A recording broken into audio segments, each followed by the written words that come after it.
Bismillahirrahmanirrahim. Hello everyone, this is another SeismoStruct software tutorial. In this tutorial I'm going to show you how to perform a cyclic analysis in SeismoStruct software.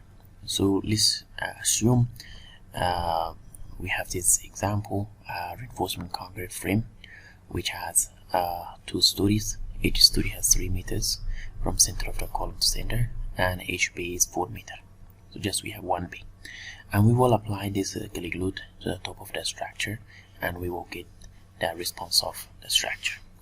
So after that we will draw the easy curve, and this is the easy curve from that structure without changing any materials. So this is a default material which we're not considering any easy material. The second part, we will consider some easy material, and we will draw this easy curve. We jump to the SeismoStruct software, and I should say one more thing, that cyclic analysis, static analysis, mostly we conduct experiment which is called quasi-static, and then we will use dynamic static time history analysis in SeismoStruct software. So we will go to create our model. We can come to the wizard. We do not actually change anything. We considering just the size of the same default size, 4 meters base and 3 meters height, and the number of bays is 1 base, and the number of stories 2 stories. Number of bays, number of stories 2. And we considering the reinforcement concrete structure, and the analysis is static time history analysis. So it asks me to a loading type is applied displacement. So we can assume OK, and automatically the structure will create it with the time history. So we don't need this one. Later we will apply our own. OK, and now the structure is created. This is a typical frame which we already defined. Now you can see the section. What's inside the section? The section is with this reinforcement. We do not change this. This is as a default examples. If you have experimental data to verify, then you have to create or modify this one. Comes to this one, and you can change it, the reinforcement, as you wish. But for this example, just we want to consider this default without any changing the section properties. Now we comes to the loading, which is quite important things. This is called time history curve. We should define. This is the define it from default. So but we do not need. We already have a time history curve which we created using our structure height. And let's suppose that we want to push this structure, push forward and back to 4% or 4.5%. This is usually for steel material, but for reinforcement the maximum 3% is enough. So 180 millimeter in the end of the time, in the end of the analysis is enough. But we increase this one to see more deterioration in the structure. So we have created this data using that point. I'm gonna copy this one. Let me copy to 180. This is 180, which is equal to the 3% of the drift. Now I'm gonna create a notepad file, and I'm gonna create a notepad file and paste this data here. I'm gonna save it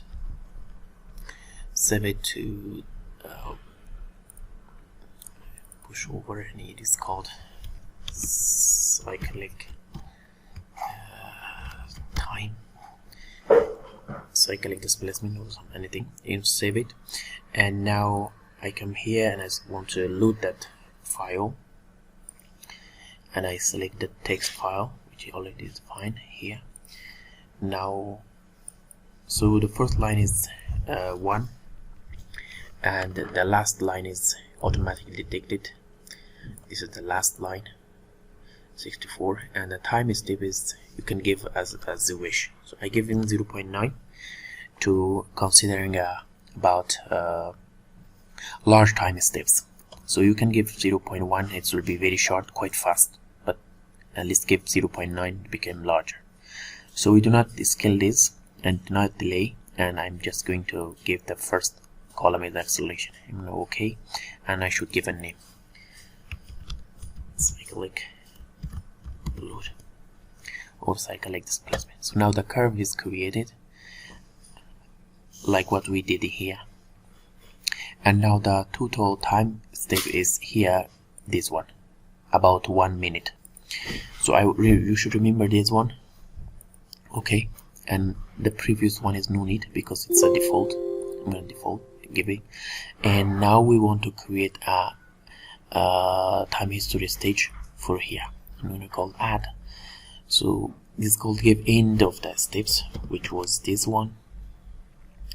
I forgot it was, let me, sorry, cancel, and here view, let me see that, yeah, it was exactly the same which we're giving 57.6, and now you can require as much as the steps you want. So the program will automatically give you a step time. Now I want let's suppose 3000 steps, which we want to give a request a smooth curve, okay, and it automatically divided this and giving this step time. Now we come back to the applied load, and we apply this load in the node. This node is here. You can see the arrows. If you think it's not, you can come to here and show node label, and that's N211. See, and we considering direction is X, the type is displacement, and the multiplier curve is 1.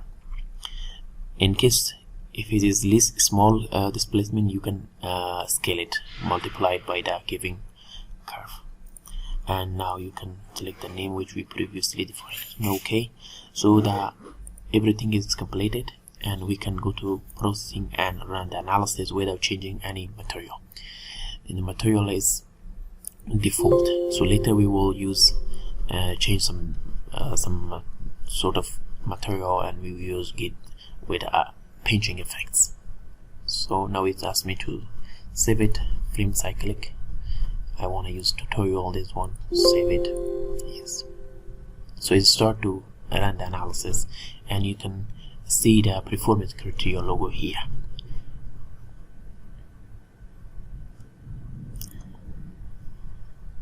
So it's 3000 steps and almost 1 minute, so it takes some time, and it didn't reach to the first yield is happened, and you can see, and later because the displacements increased, so there will be more deformation and also yield and crash.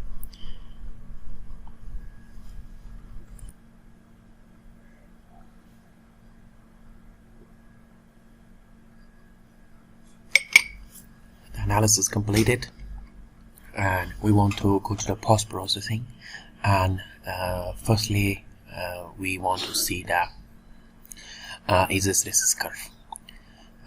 So the visualization is not quite impressive, so we just want to see the post-processing. So it comes to a global response parameters, and here is hysteresis. You can separately see the structural displacement, force and moment, supports, everything, but our main concern is hysteresis curve. So the first node is that node which we defined the displacement, and the left side axis is X, Y, that will be the total base shear moment, base shear. You also can consider a moment as well, but we want to see the shear. So it's going to view the graph, and I'm going to go refresh. So this is the curve which is the structure giving breath. So I'm going to go to the value and select all. I'm going to copy, I'm going to paste it here. I'm going to paste. So I have pasted this. This is the giving curve. So, but here is when I select here, I have created the curve based on these two parameters, because the giving data is here Newton, and this is in a opposite direction, so I have giving a times -1, and here divided by 1000, which is changing to kilonewton. So I'm gonna come to here and select this one. Because still it's not completed, I'm gonna go back down and let me select data, and I come back to here. I'm gonna edit.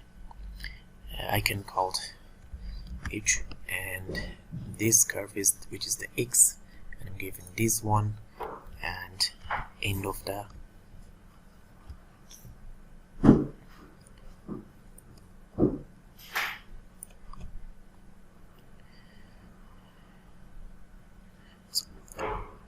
cancel. Let me create that things.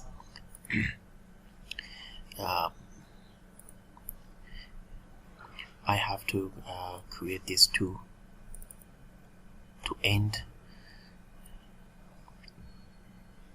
so it's not come here. I'm going to come to this area, and I'm going to doing one more time. And now again I go to back, select date time, and I want to change this. Comes to here, select to end and back, and this one, and to end. Okay. Now we can see the SeismoStruct curve based on the giving structure. But in my opinion, so this is not correct, because this sort of structure has SeismoStruct pinching. So we should observe that pinching in the SeismoStruct curve. So what we're gonna do is we can go to precursor and go to the material, because mostly this effect is based on the material. We can go to the steel material, and I'm gonna go to edit or double click, and you can come to here. The SeismoStruct has a lot of library. You can get any of them you want, but for these studies, I want to put the SeismoStruct mat. This is the SeismoStruct material. It has almost 12 parameters. Each parameter should be calculated properly, so you can refer to the manual, and also the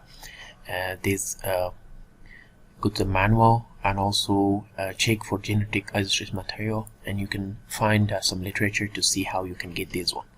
But it is a very simple, and for me, I'm gonna select the default, and this parameter is giving for this material or this yield strength. So I'm gonna select this one is okay for me. Okay, and then again changing the second one to this material. But for the perfect curve, you have to play with these parameters and to verify which you are expanding. So now I changed the two material to the SeismoStruct material. I'm gonna go back to the processor and perform the analysis again. I'm gonna save it again, and it's already exist, and I will create the curve again. So it takes some time to analyze, and after that we will redraw the second curve, which we use SeismoStruct material. So wait for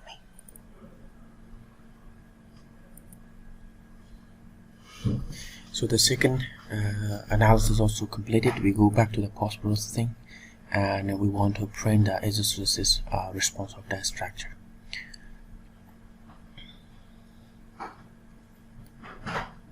We go back to the global response and check the SeismoStruct response, and the same things. Okay, and a graph, and this is the graph. So the structure is showing SeismoStruct pinching here. So we go back to the value, and select all, and copy the selection, and I'm gonna bring it here. This time I'm paste it here, paste, and the SeismoStruct the edge response is defined. So the parameter has some sort of effects, so that's not okay, but you have right to change the parameters and asking a better response. So now you can play with some parameters, especially we come back to the preprocessor and you can come to here. These two parameters, one is the pinching factor. The 0 means there is no pinching, 1 is the pinching is I, and also the deterioration. 0 means no deterioration, and 1 means there is high deterioration. If I give let's go to B1, and you can see deterioration after 2-3 cycle is coming down. The same if I give 1, and you can see there is large pinching. If I give you 0, so let's give you 0 and see there is no pinching. So now you can play with these parameters as well. So the two parameters quite important, and other two parameters is this one, residual strength in positive direction and residual strength in negative direction. So these two parameters are also important, and you can play with these two parameters as well. So all the parameters have their own effects, and also you have to create properly this data, and you will get a better result. So if I go back to the undo from previous analysis,